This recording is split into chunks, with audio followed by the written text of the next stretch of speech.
Israel की सेना Gaza में हमास के ठिकानों पर कहर बन के टूट पड़ी है। फाइटर जेट की मदद से हवाई हमलों के बाद इजराइल के सैनिकों ने टैंकों की मदद से अब गाजा के अंदर सर्जिकल स्ट्राइक करके कई हमास आतंकियों को मार गिराया है। इस भीषण युद्ध के बीच इजराइल के राजदूत नाओर गिलोन ने भारत से मांग की है कि फिलिस्तीनी गुट हमास को आतंकी संगठन घोषित किया जाए। उन्होंने कहा कि भारत को दुनिया के कई अन्य देश का अनुसरण करते हुए हमास को आतंकी संगठन घोषित करना चाहिए।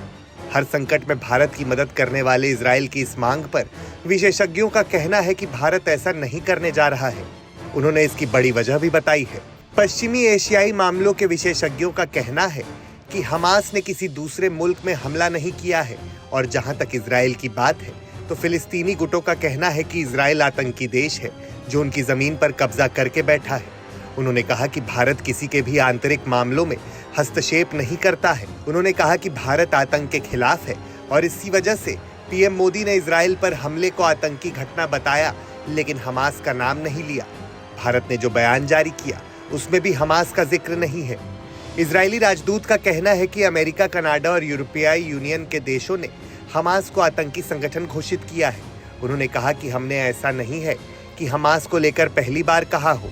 उन्होंने कहा कि आतंक के खिलाफ हमारी साझा लड़ाई की वजह से हमास को आतंकी संगठन घोषित करना जरूरी है। उन्होंने कहा कि हमने इस हमले के बाद पूरे मुद्दे को उठाया है। हम भारत के साथ लगातार बातचीत कर रहे हैं। हमास के इस हमले में 1400 इजरायली और अन्य देशों के नागरिक मारे गए थे।